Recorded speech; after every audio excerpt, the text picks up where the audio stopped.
Ve de herkese merhaba. Şimdi Bodrum'da merkezdeyiz. Kezban, burası neresi tam olarak? Bites. Bitez'de Bahçeşehir Koleji'nin arkasındayız, Evet, değil mi? Bahçeşehir Koleji'nin arka Şimdi tarafındaki size Mandalina bahçesindeyiz. Burada bir permakültür, tamamen permakültür felsefesiyle doğal tarımla işleyen, daha doğrusu işlemek üzere olan, şu an onun çalışma hazırlık aşamasındalar. Bir bahçeye getirdim. Burada Bodrum'un merkezinde olmasının en önemli şeyi bundan çocuklar, okuyan çocuklar veya bunu öğrenmek isteyen herkesin aslında gelip bütün burada sistemleri bir arada görebileceği çok şirin bir mandalina bahçesi aslında burası. Doğrudur. Ama şimdi permakültür bahçesine dönüştü. Kezban, direkt kendini tanıt istiyorsan. Biz seni çok iyi tanıyoruz yıllardır. Belki Bodrum'da da herkes seni tanıyor ama bir tanıtalım, ondan sonra şöyle bahçeye yürüyelim. Olur. Ben Kezban. 8 senedir sürdürülebilir bir yaşam sürüyorum. Permakültürle tanışmam da tamamen böyle başladı.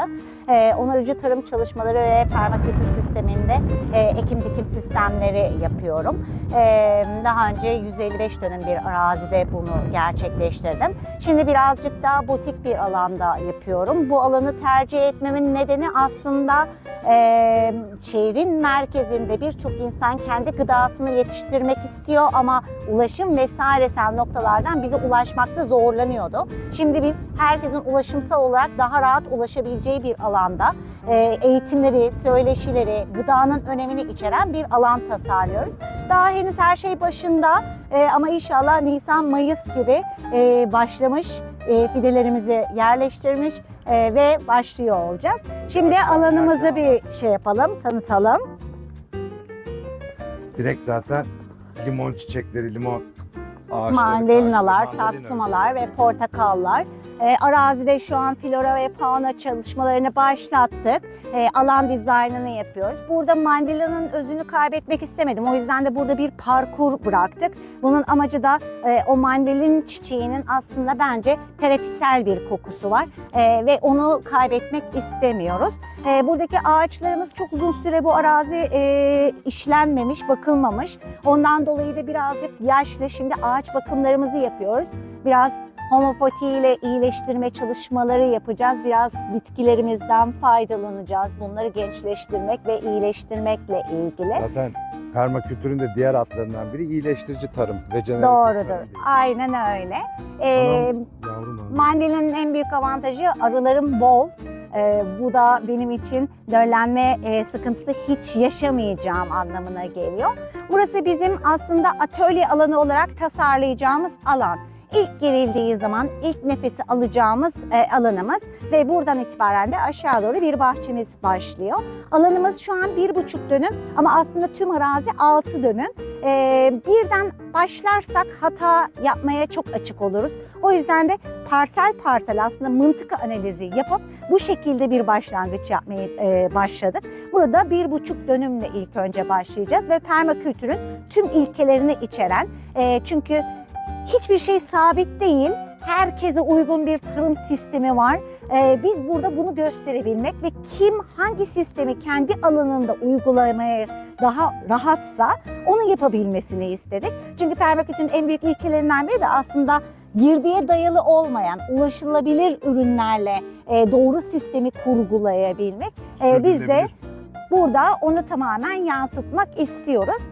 Sebze yataklarımızı neredeyse hepsini tamamladık. Her yere sebze yatağı yapmak istemedim. Sebze yataklarını sadece hem tohumlarımı birbirine çapraz bulaşma olmadan koruyup çoğaltabilmek için hem her yatakta aslında birbiriyle ilişki içerisinde olan bitkileri gösterebilmek için tasarladık. Burada bunlar bizim Şimdi burada tırpanla... çok budanmış bir şey yok. Dalları olmadığı için en altta dal koymadılar. İlla zorunda değilsiniz ama bakın yemek artıklarıyla başlamışlar. Ne bulduklarıysa organik, yavaş yavaş lazanya katmanları gibi. Doğrudur. Aslında tam olarak lazanya katmanı düşünüyorum. Burada birazcık daha sistemi tamamladık. Buna 2 kat daha gelecek. En alt yine bizim patozla biçilmiş olan atıklarımız. Onun üstünde mutfaktan transfer edilen salata atıklarımız var. Ve üstüne bahçe toprağımız. Her gün atıklar geldikçe bunu kat kat ilerletip Nisan gibi de ilk fidelerimizi bu alana dikmeyi planlıyoruz. Evet, ilk nanelerimizi diktik. ilk aromamızı onunla kazandırdık. Bu taraf mutfak alanımız olduğu için daha çok baharatgiller için burada alan tasarımı yaptım.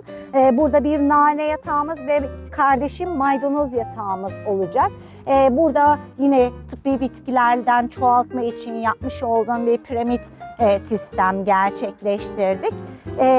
Burada bir spiralimiz var. Bu spirali çok yükseltmedim. Sadece işleyiş sistemini aslında anlatmak için yapmış olduğum bir spiral. Daha yüksek olduğunda daha coşkulu ve daha güzel oluyor. Ama biz birazcık eğitim bahçesi olacağımız ve çoğaltma için şu an filelerimin hepsini, çünkü ben daldan, çelikten çoğaltmayla arttıracağım. O yüzden de bu şekilde daha alçak yapmış olduğum bir spiral. Bu alan çocuklar için tasarlamış olduğumuz alan. Bir çemberimiz var. Bu çemberimizde biz söyleşilerimizi yapacağız. Artı bir burada çamur göleti oluşturacağız ve onların mini bir mutfakları olacak. Gıdanın dönüşümü, böceklerle tanışma, onların hepsini de bu alanda gerçekleştireceğimiz alan. Yetişkin atölye alanımıza da inşallah bu ay içerisinde başlayacağız. Alan güzel. Hem şehrin içinde, Evet, ulaşım olarak çok rahat bir şehrin içinde noktadayız. değilmiş gibi şöyle baktığında. Evet, daha Bir de buranın bir izole, ismi var daha mı? saklı. Buraya bir isim verdiniz mi? Henüz vermedik, onda karar aşamasındayız. Çok yakında ismi Yolda de belli gelecek. olmuş olacak. Bu alan yine gelecek için düşündüğümüz, büyük ihtimalle yaz gibi programlayacağımız, aslında tıbbi bitkiler ve yoga ve meditasyon için ayırdığımız alanımız olacak. Buradan sonraki alan artık tüm gıda atıkları ve tohumlarımızın dönüşüm hikayelerinin yaşayacağı alanımız. Seramızı kurulumu yeni yapıldı. Şimdi sera içerisinde tesviyesini yapıp fideler için olan raflarımızı, tohum yataklarımızı hazırlayacağız. Ve inşallah 3. cemrede ilk tohumlarımızı atmış olacağız. Yan tarafında yine ağaçları sık bırakarak araya yerleştirmek istediğim bir kompost alanım var. Burada yine bütün kompost çeşitlerini uygulayacağız ki herkes gıda atığını kendi evinde uygulayabilecek şekilde dönüştürmeye devam edebilsin diye. Şu an soğuk kompost yataklarımızı gerçekleştiriyoruz. Bunun içerisinde yığma sistemde kendi kendine 6 ay içerisinde olgunlaşan ve alttan yavaş yavaş toprağımızı alacağımız bir döngü oluşturacağız. Burada aynı zamanda bir sıcak kompost, çünkü okulun atıklarını dönüştürmek de burada en büyük hedefimiz. Ve oradaki atıkları hızlı dönüştürebilmek için de bir sıcak kompost sistemi gerçekleştireceğiz. Yine bokoshi varil sisteminde bokoshi kovalarımız gelecek, çünkü evde bence atıkları apartmanda bile yaşasanız dönüştürebileceğiniz en kolay, en ideal sistemlerden biri de bokoshi. O yüzden de bu alanda biz bütün böyle şeylerimizi yerleştirmiş olacağız. Amacımız bu sene evet biraz dış girdi yapmak mecburiyetinde kalıyoruz. Ama bir sonraki senede kendi kendine yeten, kendi kendini döndüren, örnek olan, örnek teşkil eden bir alan yaratmak. Bakın bu arada yani soğuk kompost alanı için hani benimkinde farklı, her yerde farklı. Çünkü herkes en ucuz yöntemlerle, dışarıdan bulduğu paletlerle mesela Elindeki malzemeyi malzemelerle değerlendirerek. böyle alanlar oluşturmanız çok kolay. Bahçeler için özellikle söylüyorum. Evler için bokashi kovası şart.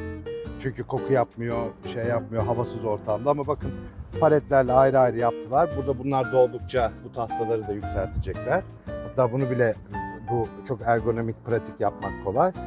Doldukça taşıyacaklar yan tarafa, yan taraf oldukça da toprağa gidecek. Yani bunları yapmak öyle gideyim oradan bir sürü para alayım, edeyim, kova şeyler alayım gibi bir durum yok. Tabii birçok Elimizdeki sistem her aslında malzeme. kovada bile, Evet. yani büyük saksılarda bile yapılabilen bir Hem sistem. böyle yöntemim var, hem yerinde yaptığım direkt yatakların Tabii içerisinde. yatakların yapıyorum. içerisinde. Sonuçta zamanla kompostlaşıp toprağa zengin bir şey katıyor mu? Katıyor. Kesinlikle, kesinlikle. Yani herkese uygun bir gıda dönüşüm sistemi olduğuna inanıyorum. Ben kendi evimde bokoshi kullanıyorum. Bahçem yok çünkü. Ve bir de solucan otelim var, 3 katlı.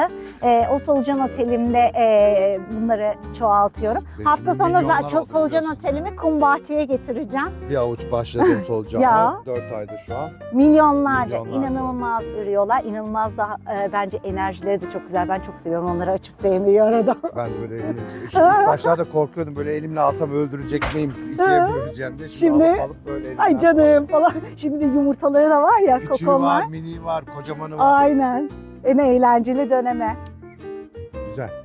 Güzel. Şimdi bu dediğim gibi daha gelişim aşamasında ve permakültürde hiçbir şey öyle ticari tarım gibi doğayı anda mimik olmuyor. ettiğimiz için biraz doğanın yollarını bu arsada, bu arazide neler yaptığını görebilmemiz için öyle bir anda yapılmaz. Yapılan öyle bir permakültür bahçesi de olamaz. O yüzden yavaş gelişecek. İşte Tabii. yavaş yavaş atıklar. Onlar şanslı. Bunlar şehrin içerisinde. Okulun bir sürü atığı var. Bende yok. Ben tek başıma yaşıyorum. Anam babam işte biraz atık getiriyor.